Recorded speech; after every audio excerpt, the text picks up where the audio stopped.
So today's address is titled, Let's Give Nonviolent Resistance a Chance.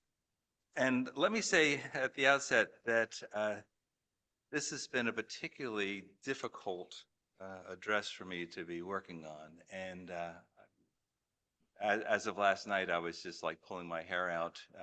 Well, not literally, but you know what I mean. Feeling stressed. It's first of all, it's certainly a huge topic. Second of all, I wasn't really happy with my title. I wasn't happy with the pieces that I was pulling together for it, and I wound up waking up with a fair amount of stress. Fortunately for you, I've been putting some real time into making this into some kind of coherent thing, um, and so let's see how it pans out. So being violent is the antithesis of being ethical. And a culture that breeds violence is antithetical to an ethical culture. So when violence is used to attain ends that sets us back, it increases the distance between who we are and who we hope to become.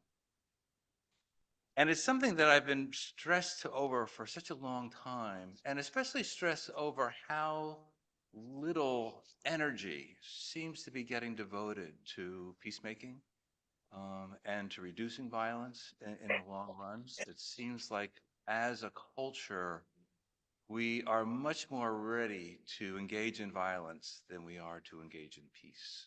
And so that troubles me. And I wanted to convey some of the emotional aspects of that. So I'm going to sing a song for you, and I'm hoping I can get through it because it's been a difficult one for me over the course of time. But the song is The Ballad of Penny Evans, written by Steve Goodman during the end of the Vietnam War era. Oh, my name is Penny Evans. I'll take it a little higher. Oh, my name is Penny Evans, and my age is 21. A young widow in the war that's being fought in Vietnam.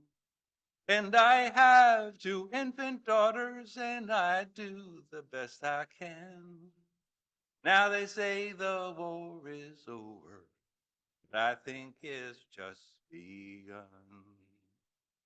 And I remember I was 17 on the day I met young Bill. At his father's grand piano, we played good old Heart and Soul.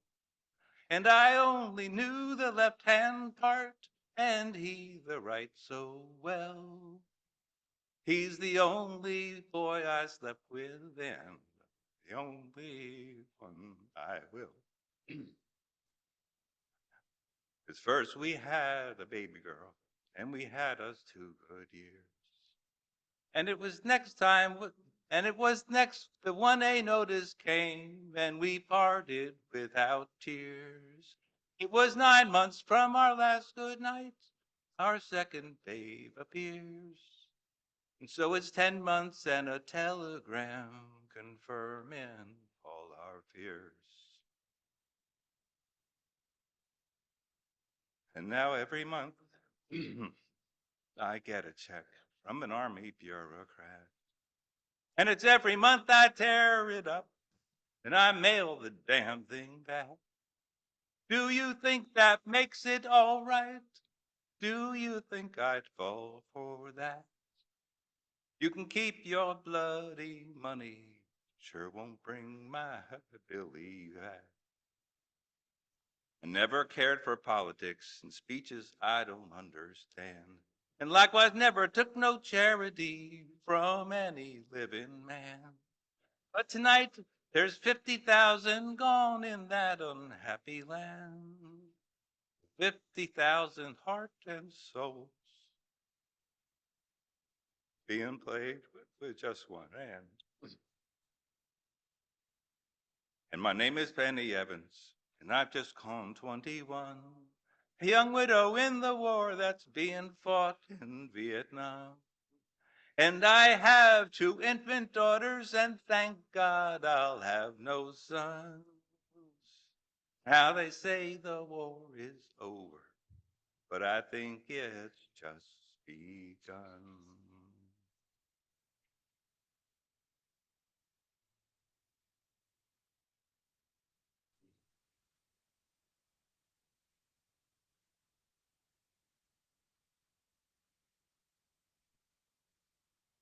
So it's our support for what might be called surrogated violence, the deputation of others to carry out the violent acts that is, to my mind, exponentially more corrosive to ethical culture than any particular acts of violence committed by individuals. Anyone, I believe, is capable of violence under some circumstances, and anyone is capable of compassion and caring. Surrogated violence endorses the exploitation of the capacity for violence by others by stoking fear and anger and lowering the barriers to violent actions. A case in point is how infantry is currently being trained to shoot and kill. When they reviewed the statistics from the Second World War in particular, they noticed that there was a lot of bullets being fired, but actually very few casualties in comparison to the amount of rounds being fired. And by, I don't know if they had footage or exactly what they had that they used to, but they came to realize that people really weren't aiming at people when they were shooting. They're just shooting. And there was a plan put in motion to make it much more likely that when people fired a weapon in the military, that they are actually aiming at a person and trying to kill them, right? Shoot to kill. And the way that was done is by trying to remove any sense of judgment or really thinking about what you're doing. Just find the target, shoot the target, find the target, shoot the target. And this is drilled into people. And the level of lethality has gone up stupendously as a result of this, right? That's what I mean by having a surrogated violence, right? There is a natural reluctance to shoot people, right? And that's actually a good thing. We'd like to see more of that reluctance, wouldn't we? But when we use surrogated violence, we exploit the capacity of people to ignore that restriction. A more recent example was on New Year's Eve, just a few weeks ago. Oh, I skipped a spot there. In recent decades, the U.S. military industries have brought surrogated violence to a new level with the use of drones, smart bombs, and satellite-guided artillery, such as Raytheon's M982 Excalibur precision-guided extended-range artillery shells, which they call fire and forget smart munitions. Very recent example was, very recent example was on New Year's Eve, just a few weeks ago. Conservative journalist Christopher Caldwell had an opinion piece in the New York Times on February 7th. I don't know if people notice it. It was titled, "Russia and Ukraine Have Incentives to Negotiate. The U.S. Has Other Plans." In an age of smart devices, and this is a quote from him, from his article. In the age of smart devices, robotics, and remote control, the United States' involvement in the war has always been greater than it appeared. The computer-guided rocket artillery that Ukraine has received from the United States may seem analogous to the horses and rifles that a government might have sent back to an insurgency in the old days. They look at first like traditional weapons, albeit advanced ones. There is an important difference. Most of the new weapons' destructive power comes from their being bound into an American information network, a package of services that keeps working independently of the warrior and will not be fully shared with the warrior. So it's the shoot and forget. This past New Year's Eve, a dormitory full of fresh Russian army recruits in the city of Makivna, I can't pronounce it, sorry, it's Makiivka, was hit by missiles at the crack of midnight, presumably just as the young men were calling their friends and loved ones to wish them the joys of the coming year. So what happened? They were able to hone in on the signal and guide the artillery into that spot, right? And Russia indicated that 89 people were killed. The British Minister of Defense estimated more than 300. Creating distance between the decisions to engage in violence and targets of that violence has made violence easier to pursue and much more difficult to forego. In Pursue We Have, when trying to understand priorities, I'm inclined to follow the money. And the United States has budgeted $1.9 trillion for defense spending for 2023 alone. $1.9 trillion, almost $2 trillion. We spend a huge amount on weaponry and the infrastructure that enables acts of violence. Let's remember, GPS was actually a military application that was made available for civilian use, right? But why is it we spend so much on violence? And why to such an extent? Erica Chenoweth and Maria Stefan were studying nonviolent resistance over the course of many decades. I think it was from, when did it start? From 1900 and between 1900 and 2006. And it's interesting, Chenoweth was originally looking to demonstrate that acts of war actually were more effective at providing change than nonviolent resistance, but was surprised when she was doing her study that the opposite is what she found. And this is their a section of their what do they call the executive summary. And it's a quote.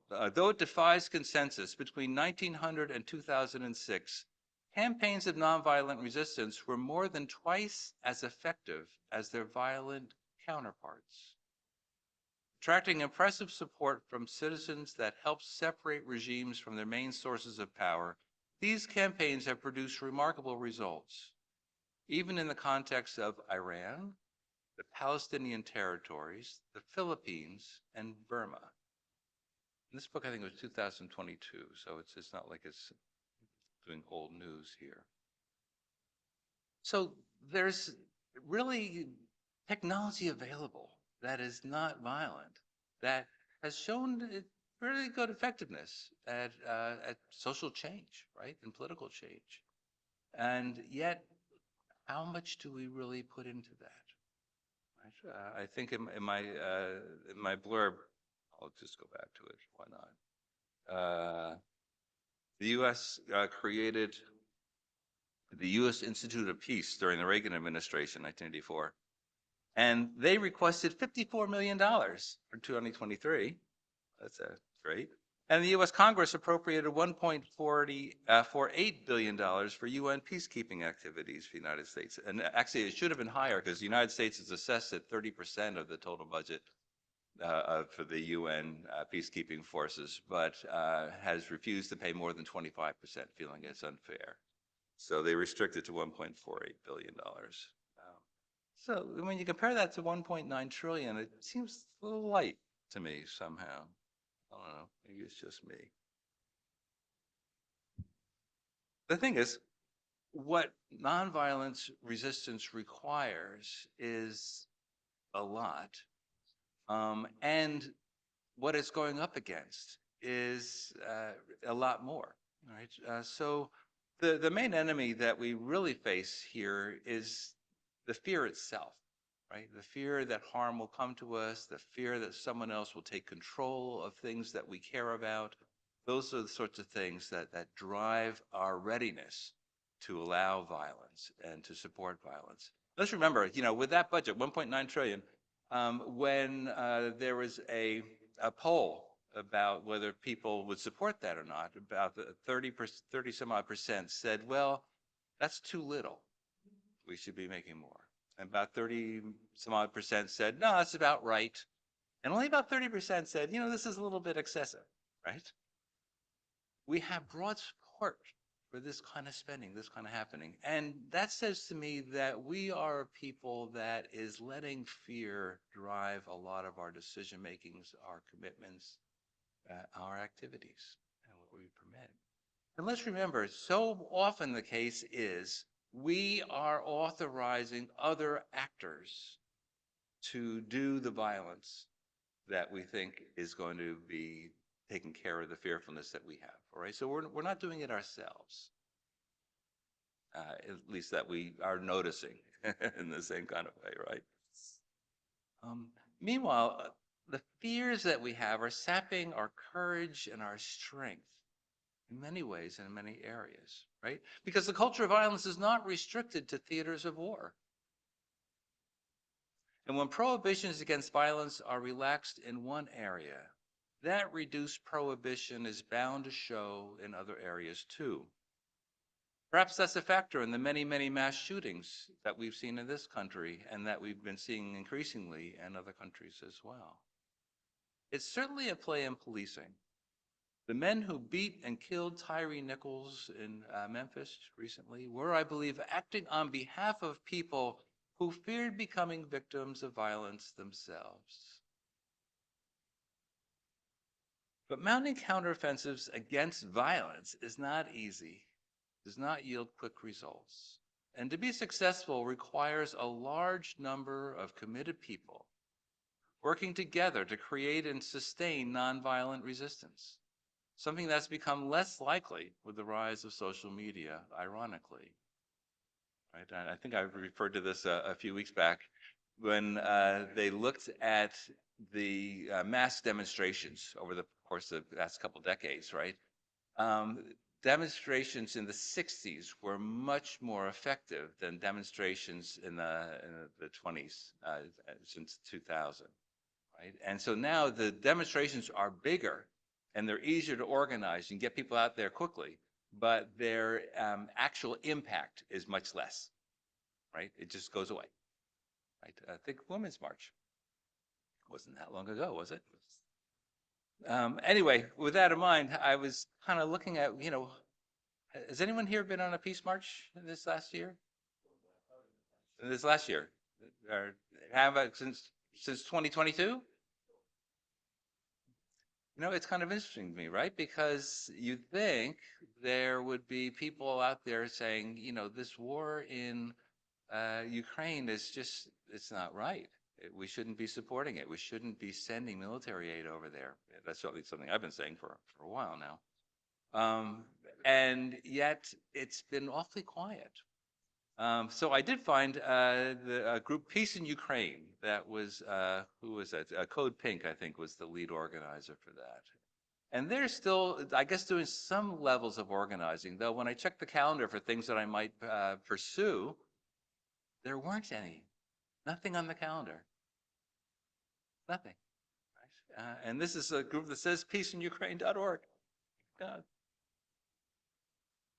The thing is, people are not gathering, right? They're not planning. They're not, I don't know, maybe in the face of $1.9 trillion, it's hard to be hopeful, I guess, that your efforts will really make a difference. But don't we need to try? Isn't it important to try to drive against something that is so antithetical to the culture of ethics that we're looking to promote? Isn't it incumbent upon us to dig in and to find more ways to move forward? So one of the ways that I think we could do this locally is by doing a better job of connecting with other people, and particularly people that may not seem exactly like us, and may in fact have some similar concerns that we might have for ethical culture, but be people that we could really learn something from.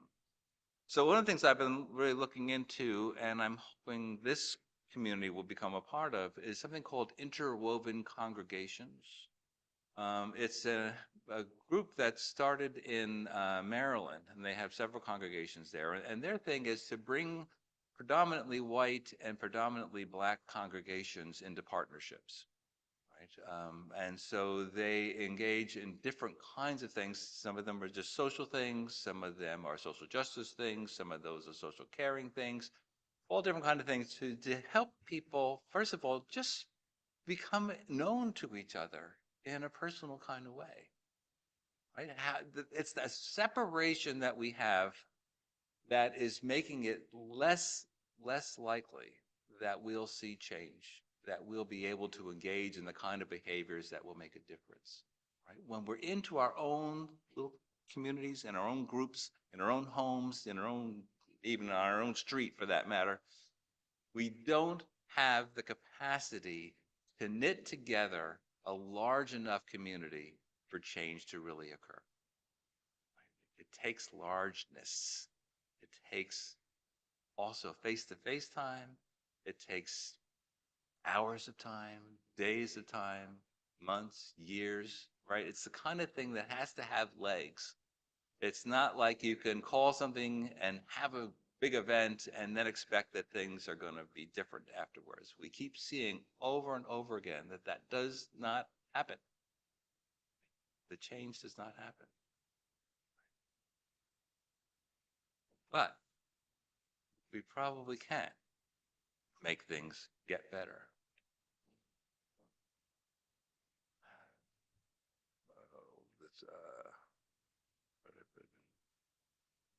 All right, so I do have a closing paragraph here. In the end, our success in bringing a more ethical culture into existence depends upon our behavior, what we decide to do, the commitments we accept, the hopes we carry, all need our passionate and sustained action to animate them.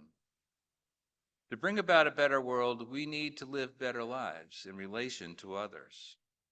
We need a deeper commitment to the common good, and I believe a deeper commitment to resist violence in all of its forms, whenever and whenever we can. So I thank you. You know, oftentimes what we'll do is we'll have an opportunity for people to discuss in small groups. So I'd like to do that again today, right? It's just 11:30, so we actually have some time here. And so I hope it's 11:30. That clock is going to drive me crazy. Yes, it's 11:30 exactly. Perfect. And for those of you on Zoom, you can make your own small group, I'm sure. All right, so this is a gathering moment opportunity for us, all right? So I'd like you to break up into groups of maybe three-ish. Aim for three. I know you're going to have more than that, but try to get three people together. And once you're gathered, you'll be taking turns responding to each other, right? And we'll have, well, looks like we have 15 minutes today, for sure, to pursue this, all right? And after that, we'll come back together and have some more general conversation. So here's the request. What are your thoughts about violence in our culture? That's a small question.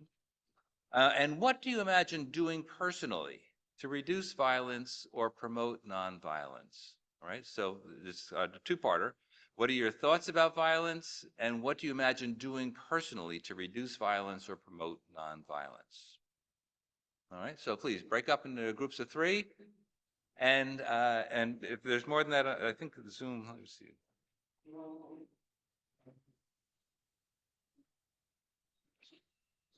Uh-oh.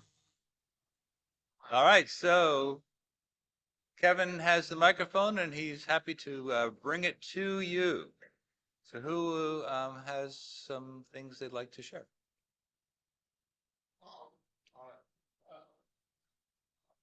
Thank you, George.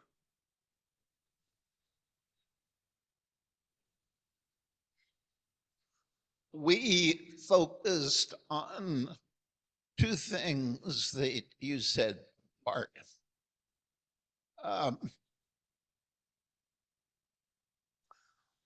One was the final question, what can you do about this situation or repelling, I guess, nonviolence?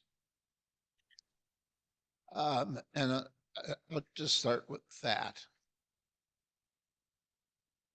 Thought is that after all, we as individuals probably can't do much, but we as a small community, Westchester ethical culture, can't do much. And that speaks to the second point. which is bringing people together. You said, we agree. I think most people agree. To make progress, we have to communicate with others, especially others of different points of view.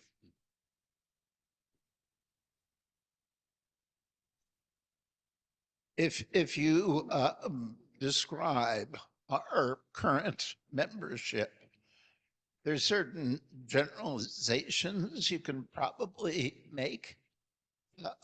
We're a liberal group of people. We're predominantly white. We are comfortable financially relative to the world, perhaps not in the Scarsdale community, but we're comfortable people. And with those things come certain opinions.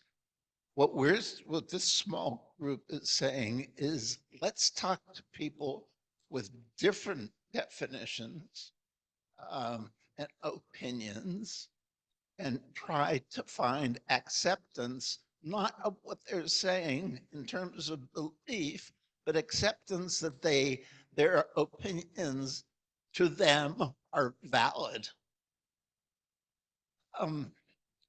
And we are, Bart, demanding our small group that you take the lead, and however you do it, with whatever help you get from our group, form an outreach and bring those people in and talk to them. And nonviolence certainly is a subject that's valid. We do something, we have been doing something for the past 10 months, 9 months or 10 months, called a pancake breakfast. And we have people, Kevin primarily, serving up a wonderful breakfast, chocolate pancakes and fruit. That's just wonderful. And who attends? We attend. Who else attends? Not many. We tried. Not many people are coming. And I think that not many people are coming because a free pancake is not enough of an attraction. You have to be making something happen. So, so what? The beer breakfast, I think that could catch on. So what we'd like to do is invite other groups to the pancake breakfast or some other function and talk about substance, ethical matters. That's our name. That's what we should be discussing. And please, Bart, do it. Yeah. I think we have a program meeting coming up, so that's good timing. Other thoughts? Yeah, we had a long discussion about scouting as a way that prepares someone to recognize their civic identity, and also as a way of sort of steering boys particularly into military options, volunteering and so forth. We also made the observation that we can probably see a strategy more with police violence because the actual authority for the violence that's committed is more local, more available. And I related the experience of getting involved in one case, the Chamberlain case, and then you go and you see what went wrong. And so you don't have to say, do away with police. You say, change the system so that police are not in position for deciding life and death. And so we're just trying to get it, well, how do you see what has to be done and who to join with?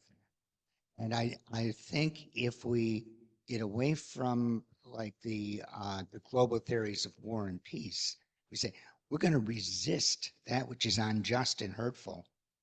Get involved, find out what it is, and what the objectives are. Then your strategy flows from that, rather than some global objective that's very difficult.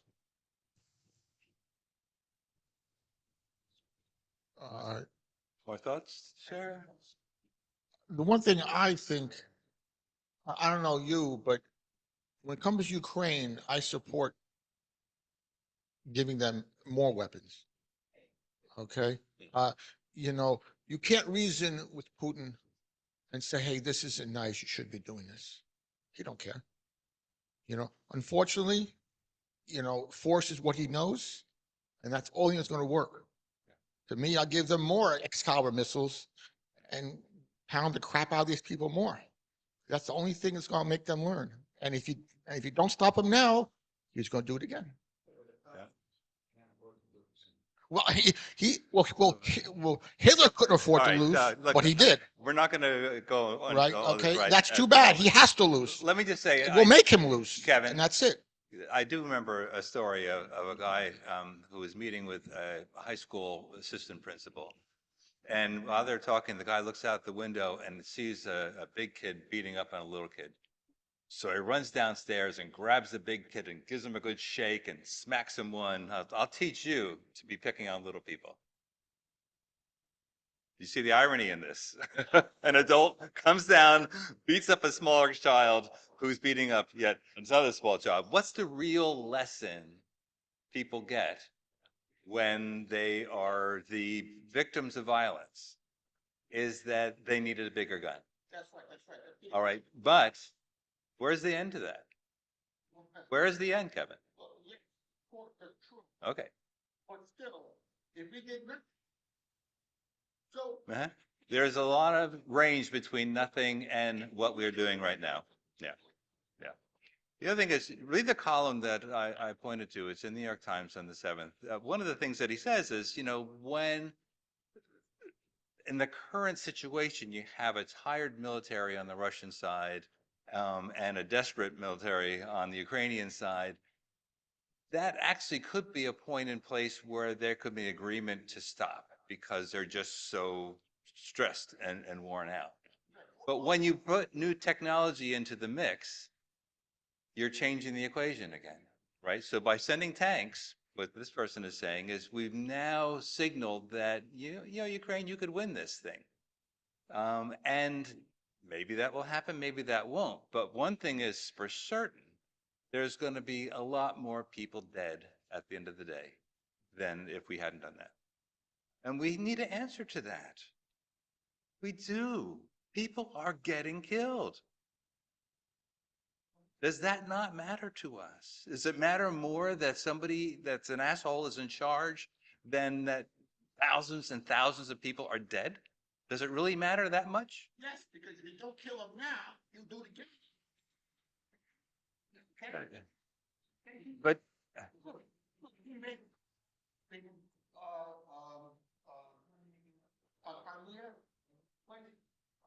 okay, but one person does not do all that. One person needs to get the support of others to go forward, right? And he did, yes. Okay. The people who are getting killed, well, all right, you know what? We're going to have to agree to disagree at this point. Quite frankly, I'm pretty confident the facts are on my side. But I see that that's not going to make a difference in this case. So.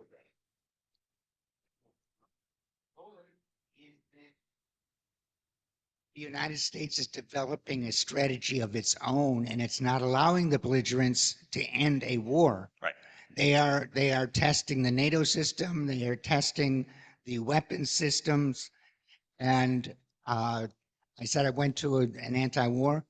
It was an international left-wing thing, and they had people who spoke and said that some of the things you've seen were the result of bilateral negotiation where they just did it and said, screw you to the United States. So we can't be unilaterally saying whatever we're doing is fine because we're extending the freaking war. Yeah, yeah. Joanne has her hand up. Joanne? Yeah, um, regarding the violence issue, if a peaceful person had a baton against the criminal who's got a gun, the peaceful person is going to lose. Unfortunately, we're up against people out there who've got guns and other deadly weapons. And unfortunately, maybe the only way a good person can overcome the bad person is by having a gun as well. And maybe it is necessary for people enforcing the law to carry deadly weapons, or else somebody can kill you first. Yeah, It's you not have a lot ethical of to company, kill, but to Joanne, you have a protect lot you. of company with that as a point of view. And I think there's, anyone here come armed? Just out of curiosity? It's not uncommon to go to various services and various places now, and people will have guns. In New York, maybe not quite as frequent as some other parts of the country, but there's a lot of gun carrying now, and a lot of people with the same notion that, my life is in danger. The only way, and I can't really rely on the police coming to protect me because by the time they get here, I'll be dead or whatever else. Again, it's the fear that is driving this. It's the fear that's driving this. There are people that are getting accosted and are being victimized, and that is certainly the case. My guess is the people in this room have mostly avoided that kind of victimization and probably will avoid that going forward, right? So do you really need a gun? And if you get a gun, will that really make you feel more secure? I had a roommate who got into handguns for target practice, and he wound up buying this house at an auction. And after moving into the house, and I was his roommate, so I know about this, he learned that, in fact, the people that had been living in the house were the local connection for marijuana and other street drugs. And so it wasn't uncommon for people to come in the middle of the night and bang on the door and say, I'm here to pick up something. And I'd moved out with him and I got married and I moved into Mount Vernon. And I later heard him say that, he had to give up the gun because he found himself sitting in his living room with the gun in his hand, right? No one was coming to the door or anything else, but he was just sitting there. He was prepared. But what a way to live. What a way to live. You don't need to do that. Let's move on to milestones, shall we? Anyone have has everyone said what they're going to say?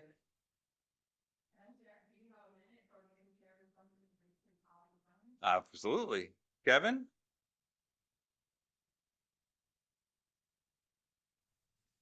Thank you. Hi, I'm Yvonne.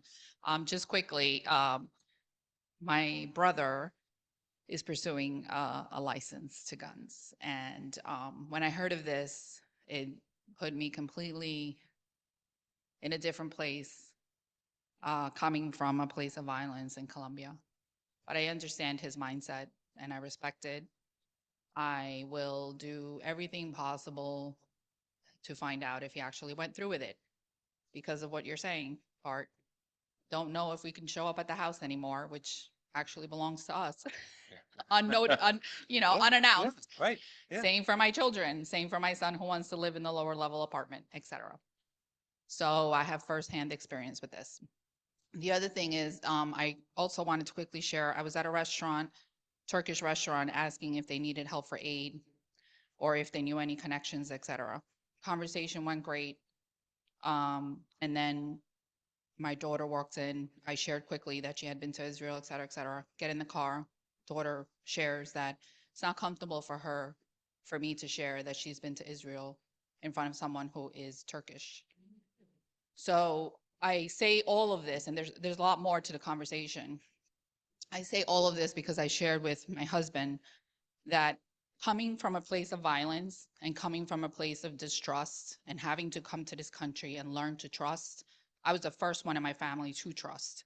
I was the first one in my family to make it a point in my life to be educated in terms of a level of seeing through the haze of violence seeing through the haze of assumption, seeing through the haze of bias. I didn't even know the word existed until very recently.